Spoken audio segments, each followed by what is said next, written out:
The average grocery store has thousands of different items to choose from. In fact, in the US, there are well more than 100,000 on average.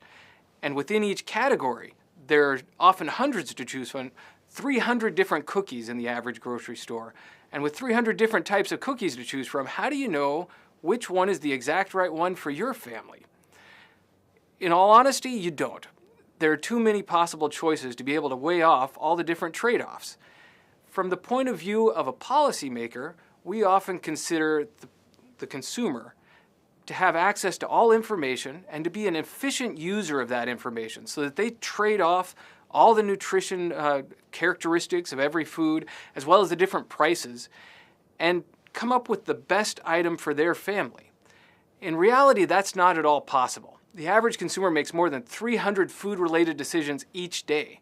And with that many food-related decisions, you can't have any time to devote to any single one of them. What does that mean? Well, it means instead of optimizing, we fall back on habits, on rules of thumb, and on heuristics. So, thinking about how the policymaker approaches this decision, each one of those items within that grocery store has one of these. It's a nutrition facts panel. And you see here hundreds of different pieces of information. Total amount of fat, the cholesterol, and not only is there the amount listed, but it tells you about how much you should be getting per day. To be able to make use of this information, you'd have to spend quite a bit of time and quite a bit of effort to determine how to meet exactly these sorts of nutrition guidelines and to balance out your diet. Instead, people use heuristics. And how do these heuristics work? Well, let me give you an example. In the US, oftentimes, children are taught to clean their plate. And what does that mean? Well, that means that they should eat everything that they're given on their plate. And that's a great idea when the person putting the amount of food on there is their mother or their father, and they can control the portion size as well as controlling what types of food are on that plate.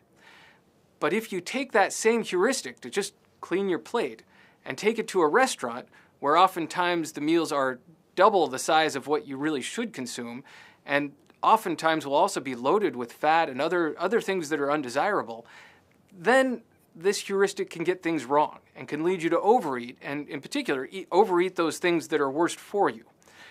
The implication is that the consumer is making a mistake. They are systematically creating errors in their decision making because they don't have the time to devote to making the best decisions. This consumer could be better off, but it's cognitively prohibitive. In other words, it just takes too much thought. So how do consumers actually process health claims? Well, instead of looking all the way through this nutrition facts panel, the consumer usually only has time to consider the information right here on the front of the package. On the front of the package, you have a whole bunch of things going on. This particular package claims, for example, that this may reduce your chance of heart disease. And when you see a big claim like this, that it may reduce your chance of heart disease, you forget about everything that's over here. This claim ends up taking precedence, and you sort of simplify to just the gist of this message, that this can reduce heart disease, and ignore the content in terms of fat or sugar or other things that might be in there that might be harmful. We have similar things going on this package, as you can see, where it's claiming gluten-free or non-GMO, and people do interpret these then as having some sort of health content because they're there on the front of package communicating a very simple message to them.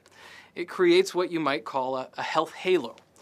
In other words, that simple claim then makes the individual feel good about this food and feel that it is something that's healthy. And that gives them license to eat some other things that might be a little less healthy. So what about labels like GMO or organic? How do they influence the consumer? It's not just the fact that people feel that they might be getting something a little bit better, and they don't process just the information that something that's organic doesn't have GMOs in it or was grown without pesticides or whatever it might be. They then generalize this. This health halo then helps them to feel like what they're getting is lower in calories, better tasting, lower in fat, or higher in fiber. In fact, when we've run our experiments, these are the sentiments that consumers express when we give them identical products, some products labeled as organic and other products not labeled as organic. The simple label organic affects not only how good they feel the item is, but how it tastes. That's pretty amazing. This also happens when we label something with GMO, as containing GMOs. And unfortunately, it works exactly in the opposite way. So now they taste things as having a poorer taste, as being fattier, as having less fiber, or being more caloric. This happens also with other sorts of ingredients. For example, in the US, soy is considered to be sort of an inferior ingredient in any sort of product. And so if we take two identical products and we label one as containing soy, consumers then feel like this not only is an inferior product, but it tastes horrible. In other words, they think it should taste horrible, and so they look for it and they interpret that taste through that lens of containing soy. Anytime we have a very simple message about a product, like GMO-free or contains soy, that simple message is going to influence just about everything with how the individual interprets that product. This becomes really important, particularly when we talk about GMO labeling. When we talk about GMO labeling, we have a lot of products that once they decide to move to GMO-free, they have to change up their ingredient list. So, for example, cereals, when they go GMO-free, will have to change the types of ingredients they're using and eliminate some of the fortification. This adjusts the amount of riboflavin and the amount of other fibers and fats and sugars that are in the product. But the individual consumer doesn't end up considering that. Instead, they consider only that label on the front that says GMO-free. That gives them sort of a good, happy feeling about it and helps them to think maybe they're actually getting something a little bit better. This creates what you might call immiserizing consumption.